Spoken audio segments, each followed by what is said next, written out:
Shalom, selamat sore. Shalom. Selamat sore seluruh rekan-rekan Lifers dan Agers dimanapun saat ini berada, dan seluruh sidang jemaat yang mengikuti ibadah live streaming ini. Sebelum kita mulai ibadah sore hari ini, mari sama-sama kita bersatu dalam doa. Bapa, terima kasih Tuhan buat kebaikan Tuhan untuk setiap kami Tuhan. Di sepanjang minggu kemarin Tuhan, Engkau telah menyertai setiap kami Tuhan. Tiba saatnya hari ini Tuhan, kami boleh sama-sama datang ke hadirat Tuhan, membawa setiap hati kami, membawa setiap penyembahan kami Tuhan, untuk menyenangkan hati-Mu Tuhan. Ampuni setiap kami Tuhan, ampuni setiap pelanggaran kami. Kiranya Tuhan, setiap pujian dan penyembahan kami kali ini boleh menyenangkan hati Tuhan dan jadi dupa yang harum untuk kemuliaan nama-Mu Tuhan. Kami serahkan setiap jalannya ibadah ini Tuhan hanya ke dalam tangan Tuhan Yesus. Biar Tuhan kami beroleh sukacita yang penuh saat ibadah ini Tuhan. Kami serahkan hanya ke dalam tangan Tuhan Yesus. Dalam nama Tuhan Yesus, haleluya, amin. Sebab Engkau Allah yang layak ditinggikan, sebab Engkau Allah yang maha besar. Tiada Allah lain yang seperti Engkau Yesus.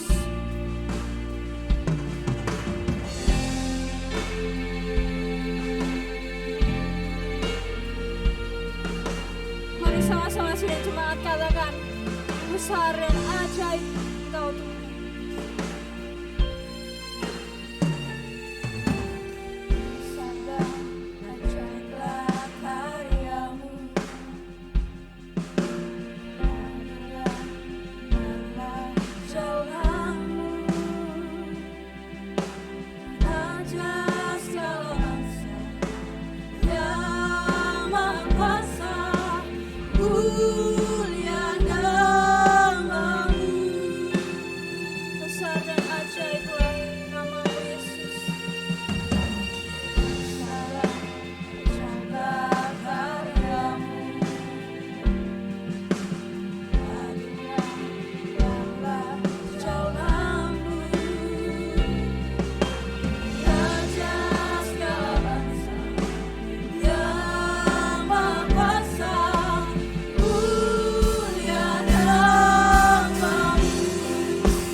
yang kudus,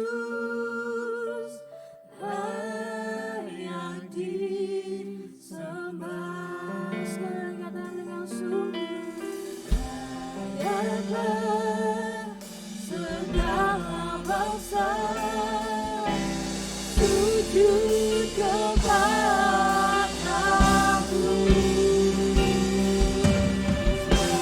Kau Allah yang kudus, layak disembah.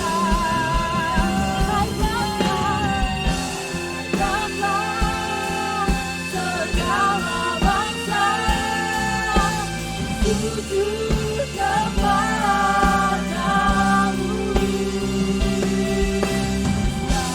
Kau Allah yang kudus, layak disembah. Mari sama-sama kita mau sembah Dia.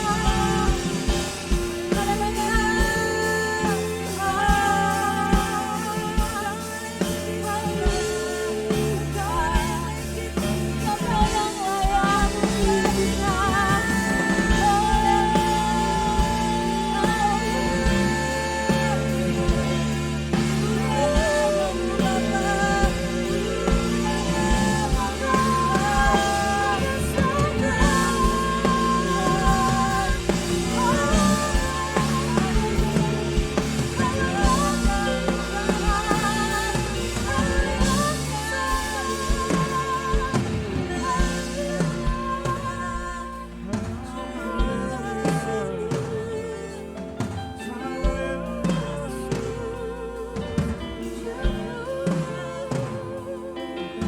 Kau selalu ada dalam hidup kami, Tuhan.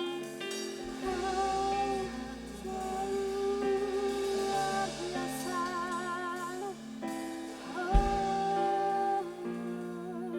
Syukur kami tinggikan namamu, kami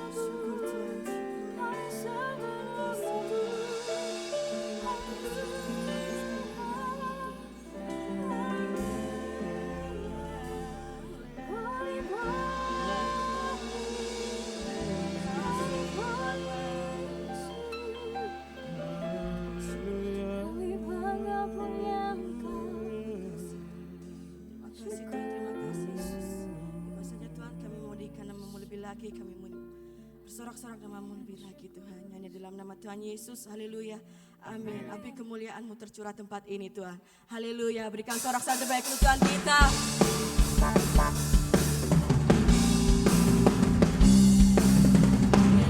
Yesus.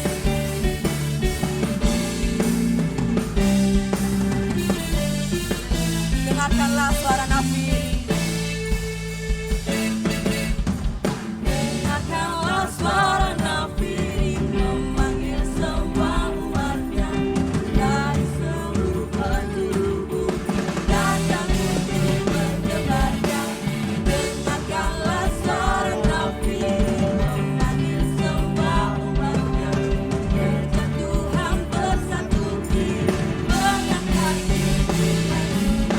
Siapa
tercurah dari surga, penuhi kami semua. Apabila gerejanya, haleluya, api kemuliaan.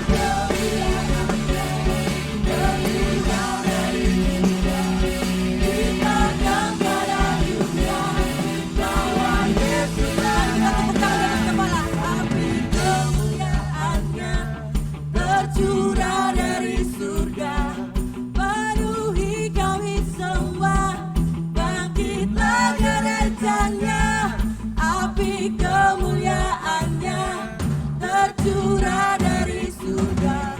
Beritakan pada dunia bahwa Yesuslah Raja. Api kemuliaan, api kemuliaannya tercurah dari surga, penuhi kami sembah. Bangkitlah gerejanya, api kemuliaannya tercurah dari surga. Beritakan pada dunia bahwa Yesuslah Raja. Api kemuliaannya tercurah dari surga, penuhi kami sembah. Bangkitlah gerejanya, api kemuliaannya tercurah dari surga. Beritakan pada dunia bahwa Yesuslah Raja. Segala raja, segala raja, segala raja, segala raja. Haleluya, berikan kemuliaan terbaik untuk Tuhan kita. Haleluya. Dari kemuliaan sampai kemuliaan. Haleluya. Mari kita bertepuk tangan pada Tuhan kita. Bila manusia kami menyembah-Mu Tuhan.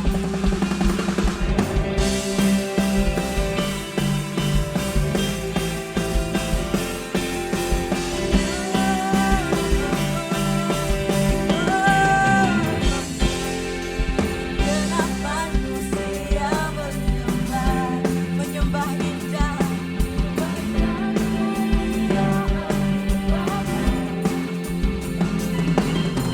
Angkat kami dari kegelapan untuk menyatakan sungguh Kau Yesus yang terhebat. Tiada satu dapat menghalangi Engkau. Tiada satu dapat menghalangi Engkau. Ini yang terbaik. Haleluya. Dari kemuliaan sampai kemuliaan, dari kemuliaan sampai kemuliaan, Engkau membawaku semakin bersinar, terbang bersamamu, terbang semakin tinggi, nyatakan Tuhan bagi hidupku, dan kemuliaan. Haleluya Tuhan.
akan mendengarkan firman Tuhan.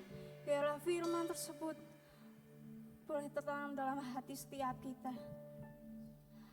Roh-Mu yang hidup, Roh-Mu yang kudus Tuhan, biarlah memenuhi setiap hati kami Tuhan. Bahwa kami lebih dekat lagi kepadamu Tuhan Yesus. Roh Kudus, ubah setiap hati kami Tuhan. Kami rindu Tuhan untuk selalu berada di tahta-Mu Yesus.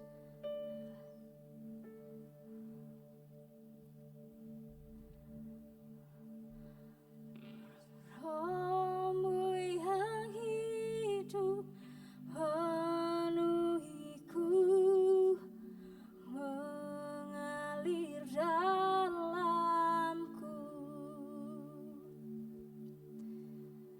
Jiwaku tenang bersama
kasih adik-adik muda, dewasa muda.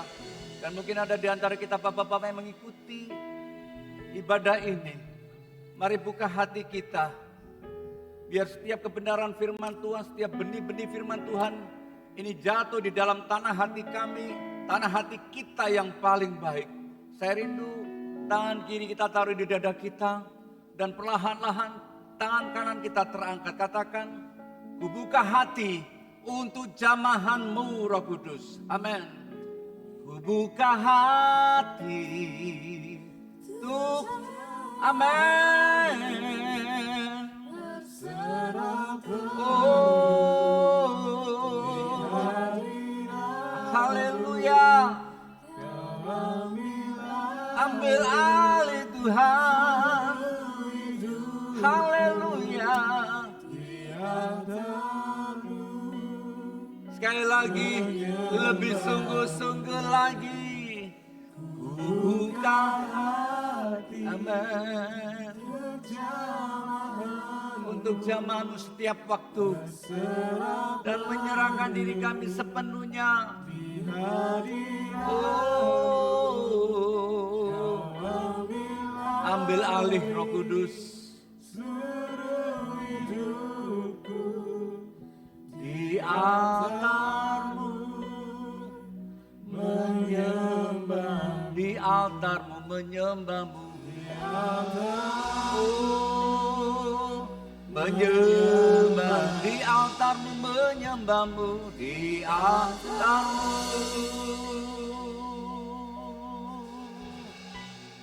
menyembah.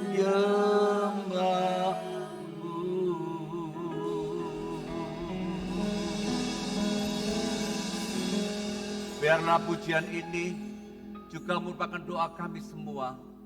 Biarlah pujian ini keluar dari hati kami yang terdalam. Kami sungguh-sungguh menyerahkan hidup kami. Dan bahkan kami rindu Engkau mengambil alih kehidupan kami. Ada barang banyak hal yang kami lakukan tidak berkenan. Biar hidup kami jadi berkat, jadi terang, jadi garam. Dimanapun kami berada, bahkan kami jadi teladan. Di tempat kami berada, di pekerjaan kami, di perkuliahan kami, bahkan dimanapun kami berada. Dan setiap orang tidak akan menganggap kami rendah karena kemudahan kami. Tapi setiap orang bisa melihat kami berbeda karena Roh Kudus selalu memimpin kehidupan kami, bahkan mengambil alih kehidupan kami. Memberkati kebenaran firman-Mu pada sore hari ini, mengurapi hamba-Mu dan mengurapi setiap kami yang mendengarkan, yang mengikuti ibadah ini dimanapun berada. Dan hamba-Mu sangat yakin Engkau Allah yang omnipresent, Engkau hadir dimanapun kami berada dan Engkau siap memberkati kami. Terima kasih, kami buka hati kami, seluruh beradaan kami untuk kami dengar, belajar bersama-sama kebenaran firman Tuhan. Di atas dan di dalam nama Tuhan Yesus yang menjadi Tuhan dan Juru Selamat dan Raja atas hidup kami sudah berdoa. Kita sama-sama mengatakan amin. Puji Tuhan. Selamat sore rekan-rekan muda, baik itu kaum muda, 11DG maupun dewasa muda, alive, dimanapun berada. Shalom. Juga bapak-bapak yang mengikuti ibadah ini pada sore hari ini, Tuhan memberkati dimanapun bapak ibu berada. Puji Tuhan. Saudara-saudara, adik-adik kekasih, tema yang diberikan kepada saya pada sore hari ini yaitu fill with the Spirit of the Lord. Kalau bisa saya Indonesiakan mungkin tidak sempurna, dipenuhi dengan atau Roh Tuhan. Dan nats yang diambil dari pembahasan kita pada sore hari ini, yaitu di dalam kitab Nabi Mika, pasal yang ketiga, ayat yang ke-8. Saya pikir kita semua sangat jarang hamba-hamba Tuhan, pengkhotbah-pengkhotbah diberikan tema ataupun pembahasan di dalam kitab Nabi Mika ini. Tapi sore hari ini berarti luar biasa ketika kita membahas di dalam kitab Nabi Mika. Saudara-saudara, adik-adik kekasih, untuk mengetahui latar belakang mengapa Allah memanggil dan memakai Mika sebagai alatnya, sebagai nabinya, saya rindu adik-adik, saya mengajak adik-adik untuk melihat bagaimana sih keadaan Israel pada waktu Nabi Mika ini hidup. Saudara, yang pertama saudara, ternyata kekejaman pada waktu itu, kekejaman dan penindasan yang dilakukan orang-orang berkuasa terhadap orang-orang yang miskin. Luar biasa. Yang kedua, keadaan di Israel pada waktu itu. Yang kedua saudara, para pemimpin pada waktu itu memutarbalikkan kebenaran. Kalau saudara baca di dalam Mika pasal yang ketiga ayat 9 sampai dengan 12. Yang ketiga saudara, adik-adik yang kekasih, nabi-nabi palsu menipu di situ. Mereka kong kali kong, mereka bersekongkol dengan orang-orang kaya. Wah, luar biasa. Yang keempat, imam-imam mulai murtad.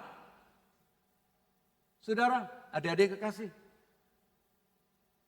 kalau saya melihat ini, adik-adik melihat hal ini, ada hanya empat hal yang kita bentangkan pada sore hari ini yang terjadi di Israel. Kira-kira, adik-adik yang kekasih, bagaimana keadaan di Israel pada waktu itu? Setuju? Mereka hidup atau keadaan di Israel sangat bobrok. Dan oleh karena itu, Allah memakai Mika sebagai nabinya, sebagai alatnya untuk menegur dan memulihkan, menegur dan mentobatkan orang-orang Israel pada waktu itu. Saudara, kira-kira ini pekerjaan yang mudah atau sulit saudara? Kalau keadaannya seperti ini. Iya, keadaan seperti ini bukanlah keadaan yang mudah. Saya setuju dengan adik-adik. Bahkan sangat sulit. Kenapa saudara? Kenapa adik-adik? Karena lawannya bukan sembarangan. Dikatakan di sini lawannya adalah orang-orang yang luar biasa. Para pemimpin, nabi-nabi, imam. Ini bukan sembarangan. Di zaman itu paling tidak mereka menguasai, mereka memahami benar yang namanya Taurat. Dan inilah yang membuat keadaan bangsa Israel pada waktu itu hancur, berantakan. Dan Allah rindu mereka dipulihkan. Imam-imam kembali kepada jalan yang benar. Nabi-nabi melakukan fungsi sesuai dengan fungsinya yang benar. Oleh karena itu Allah memanggil dan memakai Mika sebagai nabinya. Saudara, tidak gampang. Paling tidak ada dua hal yang dibutuhkan ketika menghadapi orang-orang seperti ini. Yang pertama, paling tidak yang pertama adalah Mika harus memiliki hikmat pengertian yang luar biasa. Yes, Mika harus memiliki hikmat pengertian yang luar biasa. Kenapa? Karena yang dihadapi bukan orang sembarangan. Betul? Orang-orang yang mengerti. Ketika berbicara hikmat dan pengertian, saya teringat ketika di Kisah Para Rasul pasal yang keempat, ketika Petrus dan Yohanes dipanggil lalu diperhadapkan di dalam mahkamah agama. Namanya mahkamah agama berarti orang-orangnya sangat menguasai Taurat pada waktu itu. Dan Petrus diperhadapkan. Dan Petrus saudara kalau tidak punya hikmat pengertian yang luar biasa, Petrus tidak akan mampu menjawab pertanyaan-pertanyaan dari orang-orang yang terhisap di dalam mahkamah agama itu. Kenapa? Latar belakang Petrus bukanlah ilmuwan. Latar belakang Petrus bukanlah kalau sekarang itu sarjana, enggak. Dia hanyalah anggap aja nelayan yang hanya menjaring ikan. Tapi Petrus punya hikmat pengertian yang luar biasa. Sehingga dia mampu menjawab, bertanya jawab dengan orang-orang yang terhisap di dalam mahkamah agama.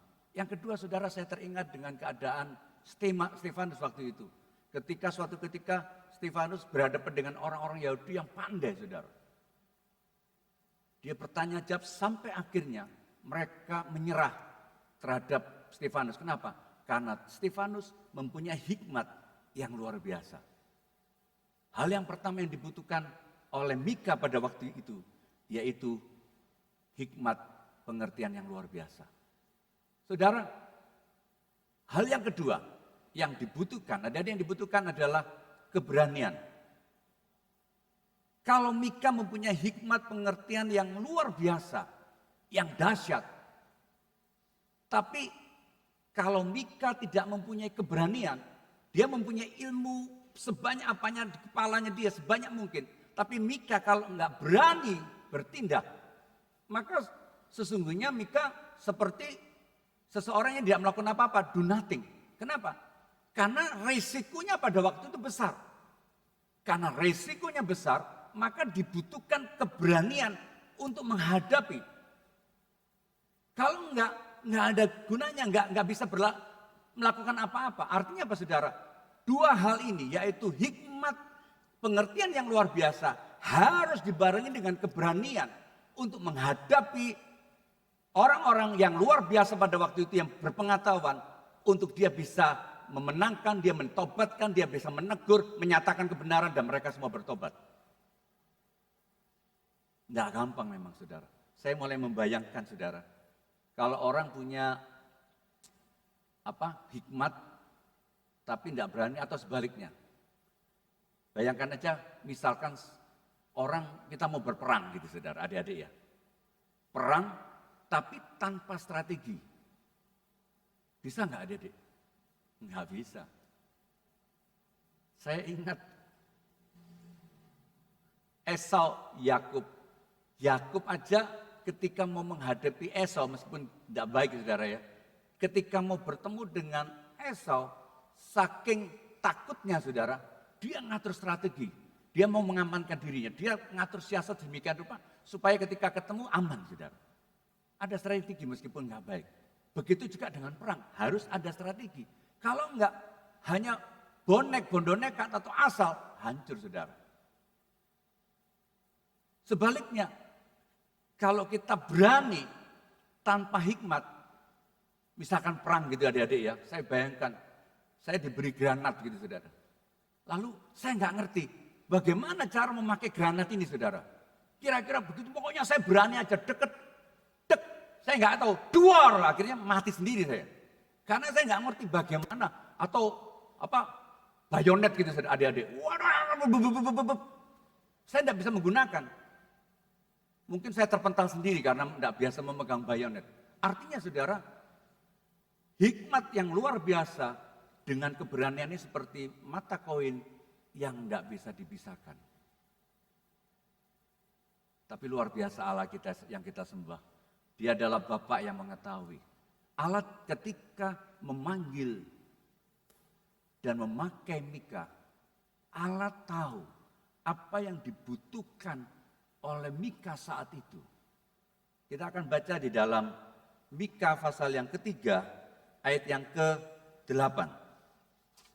Mika pasal yang ketiga ayat 8 dikatakan begini.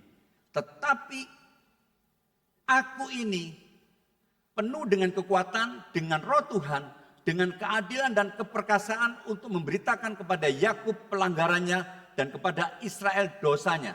Saya baca saudara, ini bahasa Indonesia bahasa Indonesia biasa, saya akan baca di dalam bahasa Indonesia sehari-hari. Menurut saya lebih bagus ini saudara. Saya dikatakan begini, tapi mengenai diriku, Tuhan telah mengisi aku dengan rohnya dan kuasanya. Aku diberinya pengertian tentang keadilan dan juga keberanian untuk menyatakan kepada orang Israel dosa-dosa yang dilakukannya.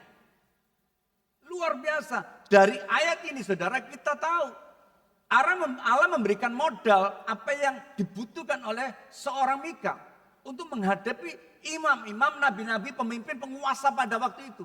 Yaitu saudara, Allah berikan pengertian yang luar biasa dan keberanian yang luar biasa. Melalui apa saudara? Melalui Allah mengisi Mika dengan rohnya. Allah memenuhi Mika dengan rohnya. Ketika bicara roh, kita bicara mengenai Roh Kudus juga. Haleluya. Bagaimana dengan kita adik-adik yang kekasih? Mungkin adik-adik bertanya, apa yang harus kami lakukan? Saudara, adik-adik yang kasih, apa yang Mika lakukan di zamannya dengan apa yang kita lakukan saat ini, mungkin tidak sama persis, yes, tidak mungkin sama persis. Namun satu hal yang saya ingin katakan, yaitu apa saudara, yang harus kita ketahui adik-adik kekasih. Allah memanggil saya, Allah memanggil adik-adik dan memakai adik-adik untuk menjadi alatnya, katakan amin. Untuk menjadi saksinya dimanapun kita berada. Amin. Yang di dalam Kisah Para Rasul, di dalam Matius juga dijelaskan lebih rinci lagi di dalam Matius 5 ayat 13, yaitu apa? Kita paling tidak, adik-adik kekasih, kita harus menjadi terang dan garam dimanapun kita berada. Saya nggak akan bahas mengenai terang dan garam, sedikit aja. Terang itu bicara mengenai orang akan melihat kita dimanapun kita berada. Kita nggak usah ngomong, mereka akan melihat. Itu terang. Garam, yaitu bicara mengenai ketika saya berkomunitas, ketika saya berinteraksi dengan teman-teman saya, apakah saya sudah menjadi garam bagi mereka? Mungkin adik-adik berkata, Pak, bagaimana caranya supaya saya bisa menjadi terang, saya bisa jadi garam, saya bisa jadi alatnya Tuhan? Saya sangat memaklumi adik-adik kekasih, hari-hari ini perjuangan adik-adik dengan zaman saya berbeda banget. Hari-hari ini begitu luar biasa menghimpit, begitu kerasnya hantaman adik-adik. Tapi satu hal janji Allah bagi kita, kabar berita yang bagus, yaitu di dalam Kisah Para Rasul 1 ayat yang ke-8 dikatakan begini. Kisah Para Rasul 1 ayat yang ke-8 dikatakan begini adik-adik. Tetapi kamu akan menerima kuasa kalau Roh Kudus turun ke atas kamu. Akhirnya kamu akan menjadi saksiku di Yerusalem, di Yudea dan Samaria dan sampai ke ujung bumi. Ketika kita bandingkan Kisah Para Rasul 1 ayat 8 dengan Mika 3 ayat 8, luar biasa saudara. Artinya begini adik-adik, saya dan adik-adik supaya kita punya pengertian yang luar biasa dan punya keberanian. Firman Tuhan dengan jelas mengatakan kita perlu kuasa, katakan amin. Yes. Dan kuasa itu kita dapatkan, dikatakan ketika saya dan adik-adik diisi, dipenuhi dengan Roh Kudus, katakan amin. Ketika Petrus, awalnya Petrus seorang pecundang, dia cuma berkoar-koar, dia cuma beraninya di mulut. Tapi ketika seorang, boleh dikatakan anggap aja seorang remaja, loh, kamu kan murid Yesus? Bukan, aku bukan murid Yesus, aku bukan di antara dia dan sebagainya. Tapi ketika Petrus dipenuhi Roh Kudus, dia siap mati demi kebenaran. Dia beritakan kebenaran dimanapun dia berada. Saudara, bicara mengenai saksi bukan hanya kita memberitakan saksi kepada orang lain, enggak. Tapi ketika saya dan adik-adik, hidup saya dan adik-adik udah jadi teladan, udah jadi terang, udah jadi garam, itu jadi saksi. Saya mungkin pernah saya singgung di ibadah yang lain, saya terbiasa senang saya, entah itu naik motor, entah naik mobil, saya punya langganan orang jual es tebu, saudara. Jual es tebu. Di pinggir jalan, enggak ada apa, cuman dia pakai sorongan gitu, saudara. Saya di situ. Saya beli sekali, saya nggak ngapa-ngapain, Pak beli satu. Lalu berikutnya saya beli lagi. Memang saya khususkan sering beli di situ. Akhirnya dia hafal dengan saya. Dan saudara yang luar biasa, saking akrabnya saudara. Saya bayar 7.000, harusnya harganya 6.000. Dia nggak mau bayar 7.000, dia minta 5.000, enggak, saya bayar 7.000. Semakin akrab saudara. Akhirnya apa saudara? Saya nongkrong di situ. Saya nggak ngapa-ngapain, saya cuma ngomong-ngomong doang. Cuma ngomong-ngomong saja. Lalu dia berkata gini, Pak, sampean katanya, Anda ini kok beda dengan yang lainnya ya? Anda ini kok mau berkumpul dengan saya? Kumpul katanya. Kok mau ngomong-ngomong, bahkan kalau bahasa Surabaya cangkroan dengan saya. Saya ngomong, apa yang membedakan sama. Dia merasakan senang saudara. Semakin akrab saudara, saya mulai beritakan firman Tuhan. Dia tidak bisa mengelak. Dia bertanya, saya jawab. Dia bertanya, saya jawab. Dia cuma manggut-manggut. Saya berkata dalam hati saya sudah lakukan bagian saya. Dan Tuhan lakukan bagian Tuhan. Saudara, adik-adik kekasih. Kita nggak perlu mencari pengertian yang bagaimana enggak. Ketika saya dan adik-adik dipenuhi Roh Kudus. Dan ketika saya baca firman Tuhan. Pengertian-pengertian dari firman Tuhan itu akan diberikan kepada kita. Kita akan baca di dalam Yohanes. Yohanes pasal yang ke-14 ayat yang ke-26. Yohanes pasal yang ke-14 ayat 26 dikatakan begini. Tetapi penghibur, yaitu Roh Kudus yang akan diutus oleh Bapa dalam namaku. Dikatakan begini, dialah berarti Roh Kuduslah yang akan mengajarkan segala sesuatu kepadamu dan akan mengingatkan kamu akan semua yang telah kukatakan kepadamu. Apa yang Yesus katakan? Melalui firman Allah. Apa yang kita baca, Roh Kudus akan bawa saya dan saudara adik-adik semakin mengerti. Dan ketika orang bertanya, mungkin secara akal kita, secara kemanusiaan kita, secara kemampuan kita nggak bisa jawab. Tapi Roh Kudus akan memampukan saya dan adik-adik bagaimana kita memberikan jawab.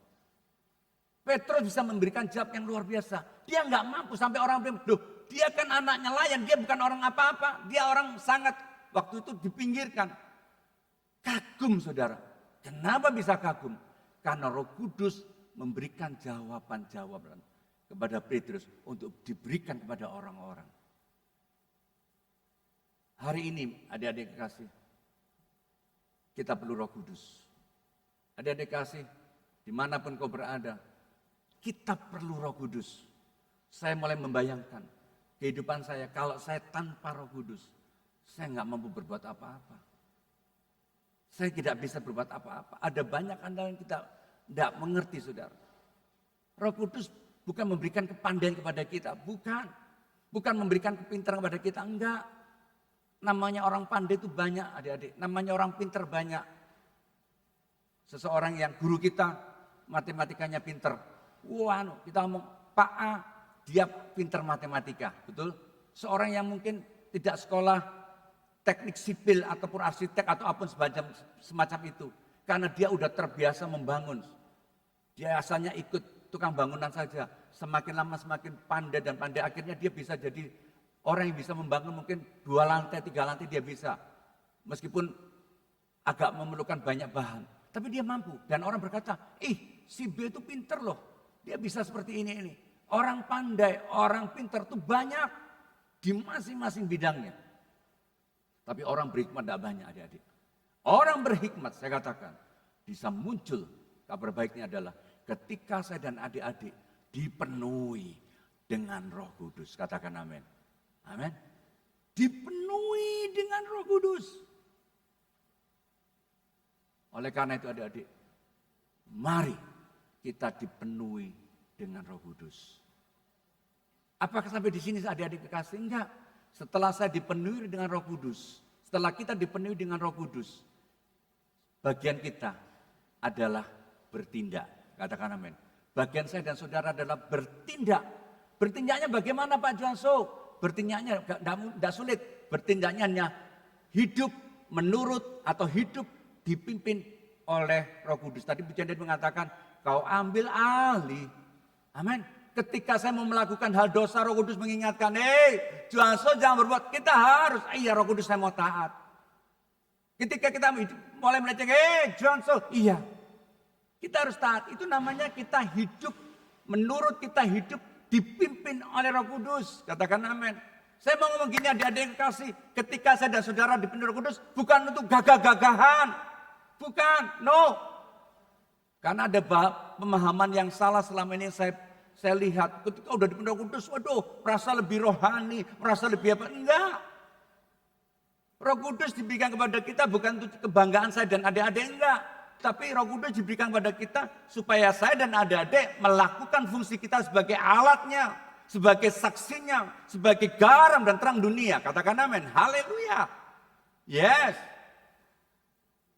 Oh, saking salahnya pemahaman adik-adik. Makanya ada banyak anak-anak muda atau orang-orang mulai risih nggak mau dipenuhi Roh Kudus. Kenapa? Karena melihat ada banyak anak-anak Tuhan yang penuh Roh Kudus hidupnya tidak berubah. Kenapa? Karena dia nggak mau hidup seturut, nggak mau hidup dipimpin oleh Roh Kudus. Akhirnya yang belum penuh Roh Kudus nggak mau. Ini pemahaman yang salah. Pemahaman ada yang gini, wah orang penuh Roh Kudus, minta maaf ya, izinkan saya menegur. Semakin manifestasi semakin gede, semakin katanya rohani. Wah makanya kalau penuh Kudus kalau enggak tangannya gemeter, wah belum penuh Roh Kudus. Enggak, bisa saja dengan lembut. Wah ada yang ngomong, waduh kalau Roh Kudus semakin bahasa rohnya semakin banyak, semakin rohani. Makanya dia berbahasa dengan banyak, bahkan di mimbar enggak ngomong bahasa Indonesia, bahasa roh. Itu juga enggak benar. Bukan itu. Boleh berbahasa roh, sangat boleh. Tapi adik-adik yang kekasih, seperti Allah mengisi Mika dengan rohnya, demikian juga Allah mengisi kita dengan rohnya. Bukan untuk gagah-gagahan, bukan untuk kebanggaan diri kita, bukan hanya untuk kita miliki sendiri dan kita do nothing, enggak. Tapi Allah memenuhi saya, Allah memenuhi adik-adik, supaya saya dan adik-adik menjadi alatnya dimanapun kita berada. Haleluya. Hanya itu. Supaya apa adik-adik? Kita bisa jadi terang, kita bisa jadi garam dimanapun kita berada. Ketika engkau dipenuhi Roh Kudus, ada banyak hal yang kau tidak bisa sangka. Hikmat itu muncul dengan sendirinya. Ada banyak hal pemberitaan firman Tuhan ketika kita baca. Ternyata luar biasa. Ketika kita baca, kita mulai diberikan pengertian yang luar biasa. Secara pikiran kita nggak mampu. Huruf-huruf yang mati ini jadi hidup. Dan ketika baca dan baca, firman itu tanpa kita sadari akan berbicara dengan luar biasa. Dia mengingatkan kita dimanapun kita berada. Dia akan mengingatkan kita ketika kita mau berbuat salah. Apapun adik-adik. Amin. Adik-adik yang kekasih. Mari kita penuh Roh Kudus. Mari kita selalu diisi Roh Kudus bahkan setiap hari. Dan berikutnya, mari kita bertindak. Kita melakukan hidup seturut, hidup dipimpin oleh Roh Kudus. Katakan amin. Yes. Kesaksian suatu ketika adik-adik, ketika saya ada dikasih kesempatan untuk melakukan pelayanan di China, di Cina. Ketika kita mau mengadakan ibadah waktu itu, di Cina itu ibadah kebanyakan tidak diketahui. Orang bicara bawah tanah, bukan di bawah tanah, di bawah enggak. Bawah tanah itu tidak diketahui. Jadi kita ibadah nggak rame-rame. Nah, suatu ketika akan ibadah seperti itu, ada polisi datang. Lalu satu orang datang kepada saya. Dia ngomong, saya dipanggil Liang Musuh. Liang Musuh itu pendeta Liang gitu. Liang Musuh, Anda jangan bicara apa-apa. Anda diam aja. Kenapa? Wajah Anda sudah menunjukkan Anda orang Cina. Jadi Anda diam nggak akan ada apa-apa. Artinya saya diam, saudara. Polisi itu interogasi, lihat satu persatu gini. Semuanya putih semuanya, termasuk saya. Padahal kalau saya ditanya bahasa Mandarin, saya tidak bisa. Saya hanya bisa 3 kata, I love you, I need, gitu aja. Saudara, dan kebetulan polisi itu tanya, siapa itu? Saya diam aja, saya ketawa, saya lihat ini. Saudara, lalu yang luar biasa sebelah saya ini seperti orang berhikmat, luar biasa. Dia ajak seperti kita ini lagi ngomong bahasa Mandarin. Wah, tapi pelan-pelan ini, saya jawab, saya sedikit-sedikit aja. Mungkin polisinya lihat gini, polisi China. Oh, dia bisa bahasa Mandarin berarti tidak ada. Lalu polisinya hilang, saudara. Bukan apa, pindah, saudara, pergi. Tidak ada ibadah, sampai kira-kira 2 jam kemudian, baru ibadah dimulai. Artinya begini saudara, itu hal yang sepele tapi berkesan bagi saya. Orang yang ada di sebelah saya tanpa saya instruksikan. Karena kelihatannya polisi melihat wajah-wajah ini dan kelihatannya saya mungkin dilihat sesuatu yang asing atau mencurigakan. Dia berbahasa, bahasa Mandarin. Dan dia mulai berkata-kata dan saya mulai jawab. Saya tanya setelah itu, kok Anda bisa mengajak saya beran? Saya nggak ngerti. Tiba-tiba saya pengen aja ngomong. Pengen aja ngomong, ngajak liang musuh. Ngomong apa? Berbicara begitu. Dan saudara, lolos saudara. Artinya, saya sangat yakin pada waktu mencekam suasana, mencekam seperti itu. Kalau saya kena pasti saya diborgol saudara. Seperti itu, Roh Kudus memakai teman yang ada di sebelah saya untuk aman. Selesai saudara. Itu Roh Kudus. Amin. Kesaksian yang kedua yang mengakhiri kita pada sore hari ini. Terjadi kira-kira 25 tahun yang lalu. Itu berkaitan dengan papa saya. Papa saya bukanlah anak Tuhan. Bukanlah orang Kristen. Tapi ketika kami ke gereja, setiap minggu kami ke gereja, saya mulai kecil ke gereja. Kalau adik-adik tanya, Pak Johasu ke gereja itu mulai umur berapa saya nggak ngerti. Waktu itu belum ada badita, belum ada balita. Tapi ukurannya begini. Saya ke gereja waktu itu saudara, gambarannya gini. Saya naik becak bisa 3-4 orang, jejer gitu satunya di bangku. Artinya kecil. Saya ke gereja setiap minggu. Papa saya nggak terang-terangan melarang saya, enggak. Keyboard bisa main lebih keras. Enggak terang-terangan. Tapi caranya halus saudara. Kalau hari Senin sampai dengan hari Sabtu, kami disuruh bangun pagi-pagi. Tapi di hari Minggu, dia ngomong hari Minggu hari libur. Enggak perlu bangun pagi-pagi, kamar dikunci. Saya dengan kakak saya enggak bisa keluar, kami udah bangun. Waktu itu ibadah sekolah minggu dimulai 7:30. Enggak dibukai pintu di kamar saudara. Sampai mepet itu dia berbuka. Waduh saya dengan kakak saya lari cepat-cepat mandi gantian, saya ke gereja.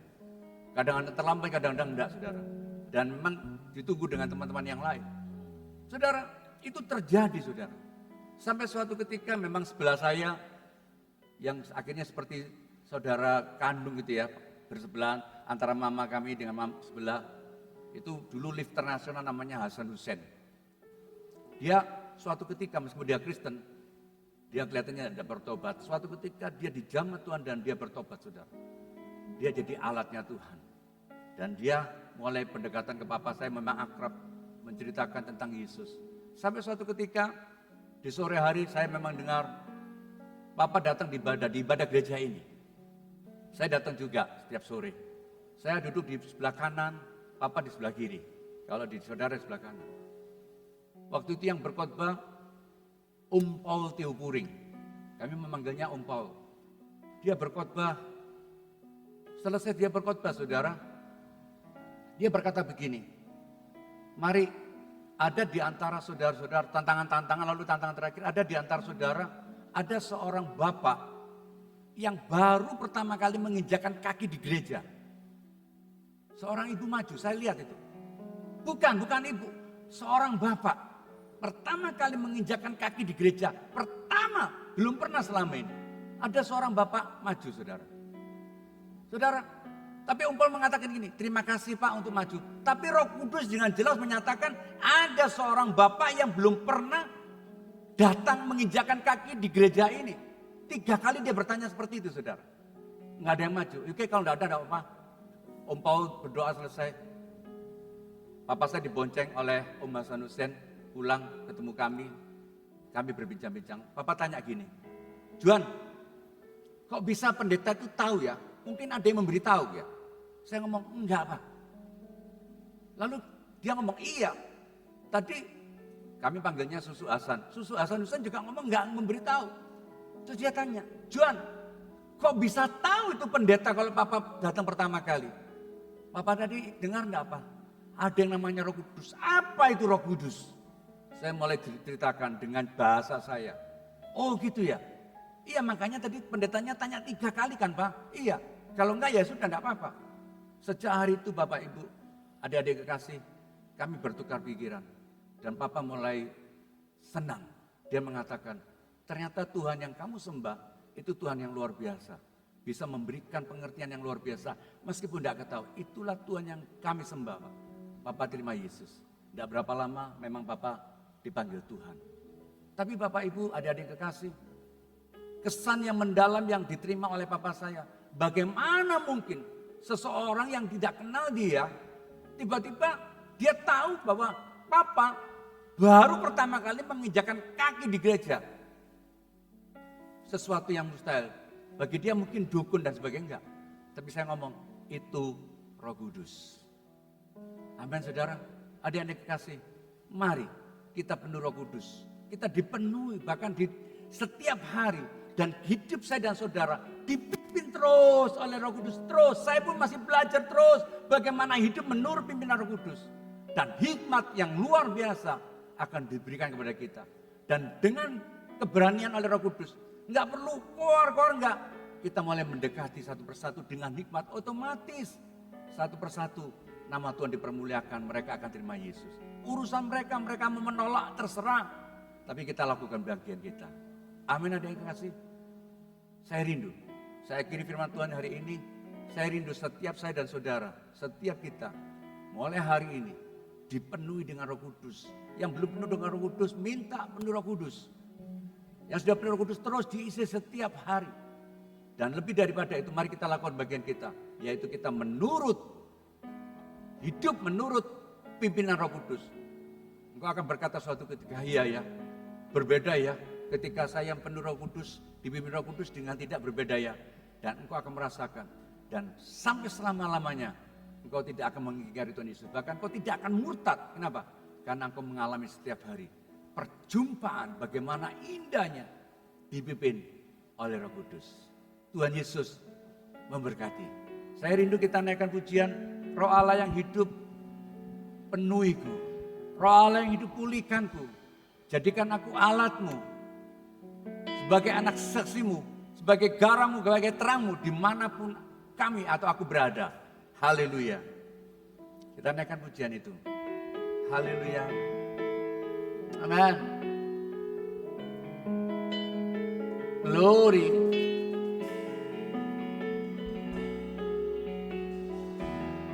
Oh, haleluya. Roh Allah yang hidup. Amin. Roh Allah yang hidupku, amin. Turunlah urapan ke atasku, membangkitkan kuasa-Mu. Roh Allah yang hidup, Roh Allah yang hidup. Amin, haleluya.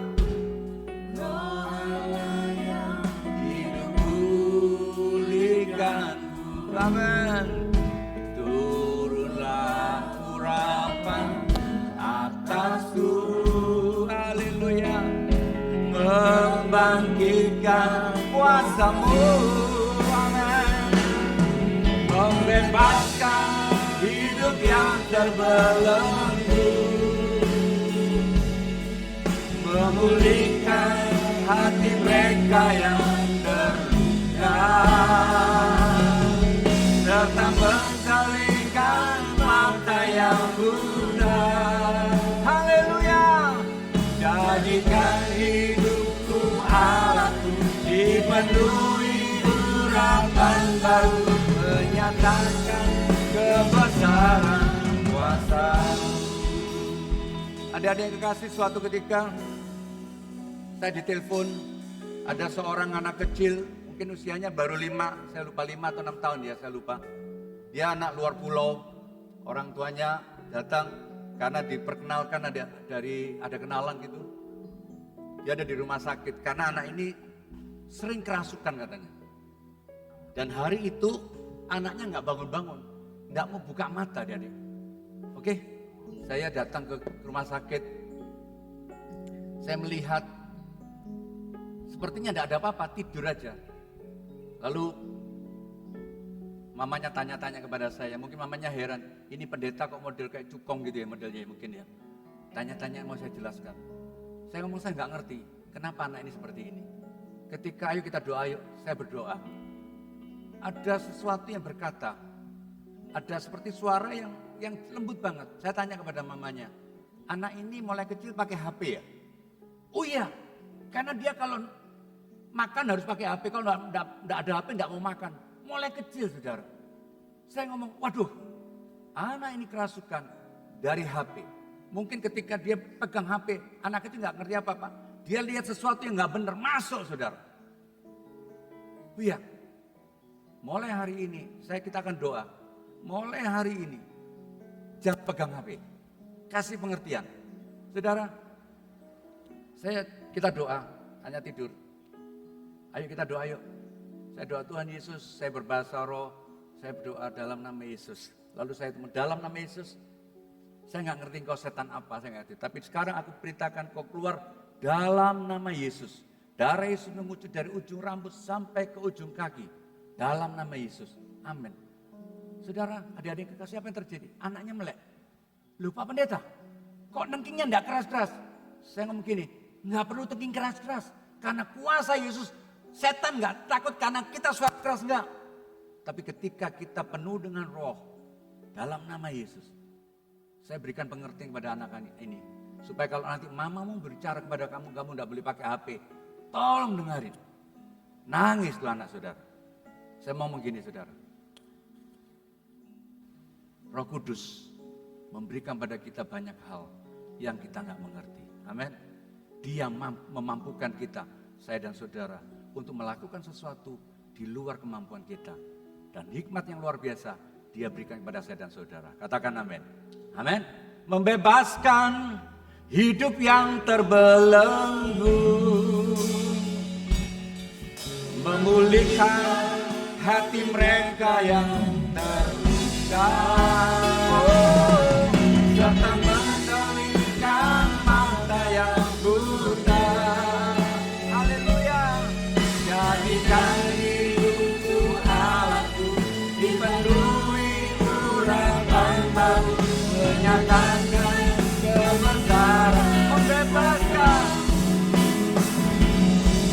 membebaskan hidup yang terbelenggu, memulihkan masyarakat mereka yang terluka, serta mengalihkan mata yang buta. Jadikan hidupku Allahku dipenuhi urapan baru, menyatakan kebesaran kuasa, menyatakan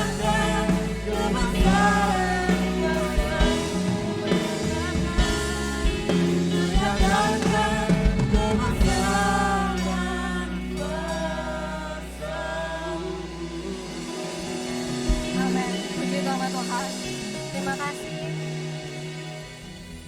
Kami mengucapkan banyak terima kasih untuk Pak Juanso yang sudah menyampaikan firman Tuhan pada malam hari ini.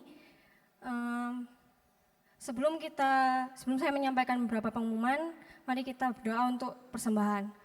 Teman-teman, mari kita berdoa. Tuhan, terima kasih Tuhan, kami serahkan ibadah hari ini Tuhan dalam tangan-Mu. Sebentar Tuhan, kami akan memberikan persembahan, biarlah persembahan ini berkenan di hadapan-Mu Tuhan. Terima kasih Tuhan, kami serahkan persembahan ini dalam tangan-Mu, dalam nama Tuhan Yesus, haleluya, amin. Nah, shalom semua, buat Alivers, Agers, dan semua teman-teman yang menyaksikan ibadah live streaming di rumah. Kiranya hari ini kita bisa mempersembahkan persembahan kita dengan cara transfer ke Bank BCA atas nama GSI Ebenezer, ataupun bisa membayarnya melalui OVO, ShopeePay, dan Dana. Lalu ada komisi wanita dengan ngerumpi, mohon maaf sebentar.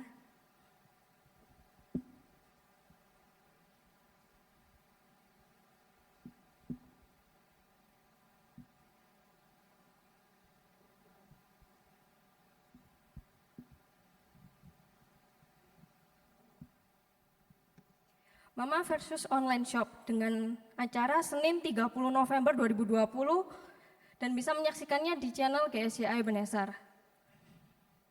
Selanjutnya, ada jadwal Natal di mana komisi dan kolaborasi satelit di mana Natal Komisi AGBF Jumat 4 Desember 2020 jam 7, Natal Komisi 11DG Minggu 6 Desember 2020 jam 5 sore, Natal Komisi Wanita Jumat 11 Desember jam 7, Natal Kolaborasi Satelit Minggu 13 Desember 2020 jam 8 pagi, Natal Komisi Sekolah Minggu 13 Desember jam 10 pagi, dan Natal Kolaborasi Satelit Minggu 13 Desember jam 5 sore.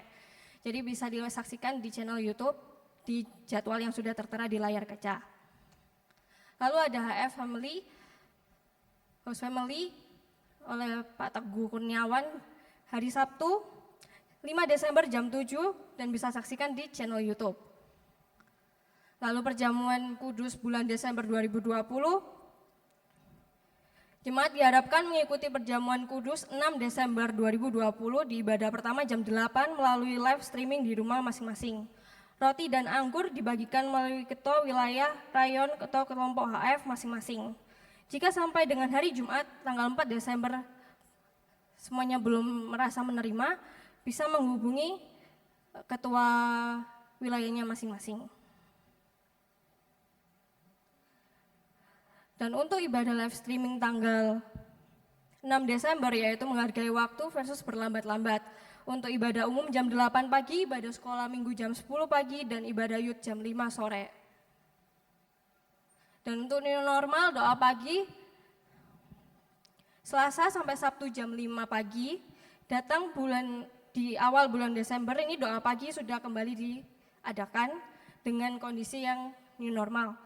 Jadi Bapak Ibu yang ingin beribadah secara fisik bisa datang ibadah doa pagi dengan memperhatikan protokol kesehatan atau bisa melihatnya di channel YouTube GSCA.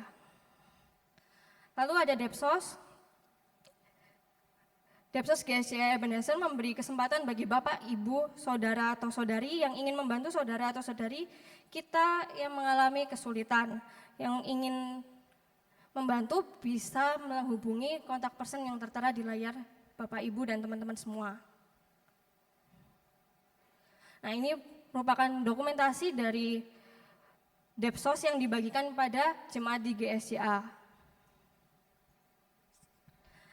Lalu HF, sementara ini masih ditiadakan, namun jemaat jika ingin melaksanakan HF melalui aplikasi Zoom, bisa menghubungi kontak person yang tertera yaitu Saudara Kevin.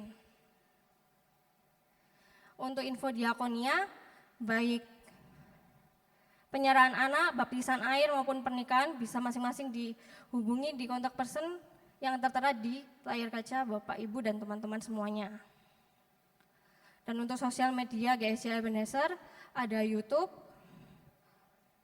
ada website, Facebook, Twitter, Instagram, dan WhatsApp. Untuk stay at home di era new normal, mari kita menjaga jarak dan physical distancing, rajin mencuci tangan, menggunakan masker, face shield ketika keluar rumah.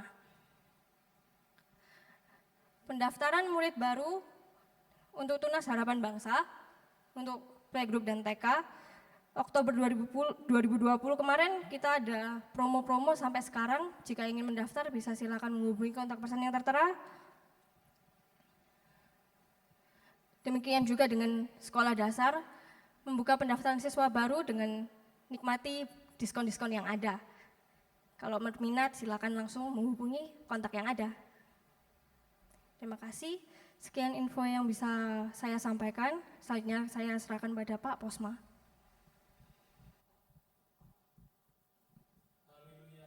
Kita semua diberkati Tuhan, rekan-rekan muda dan Bapak Ibu sedang jemaat Tuhan.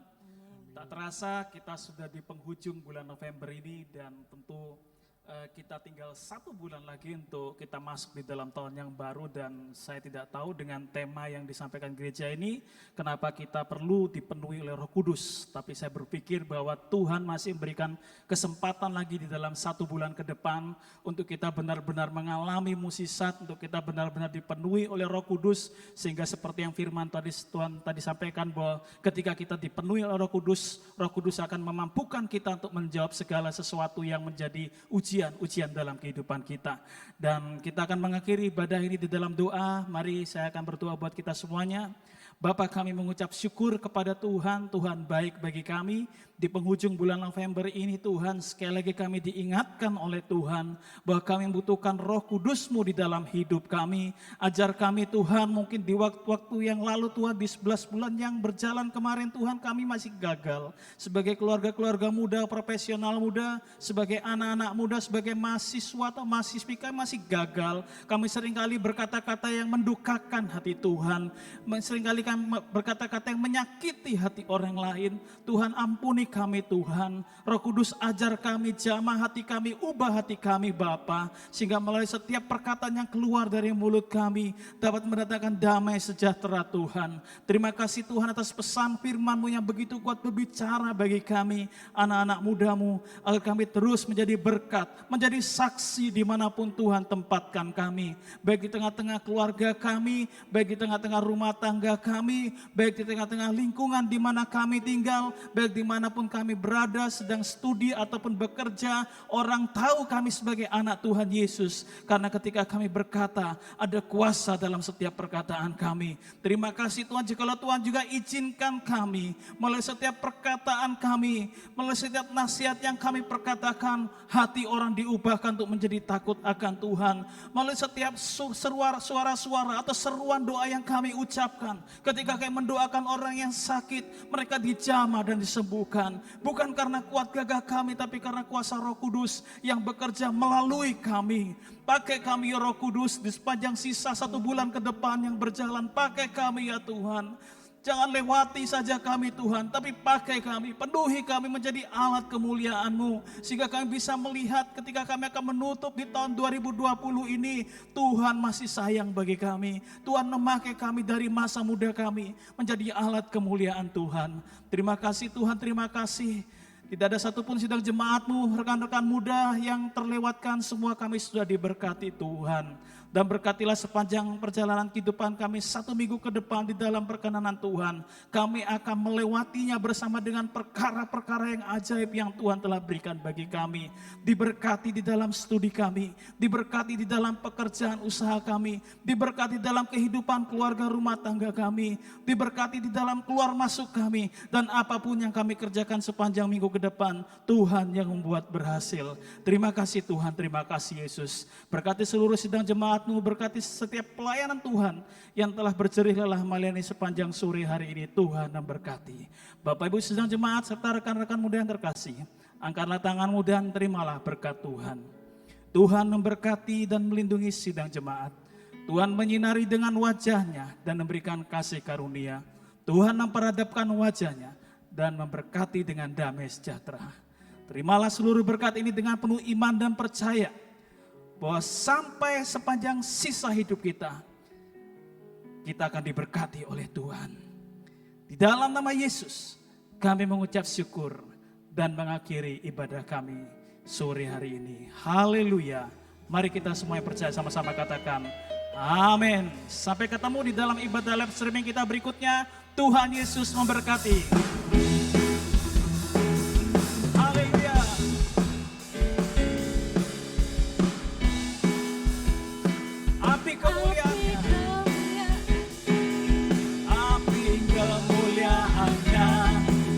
Turun dari surga.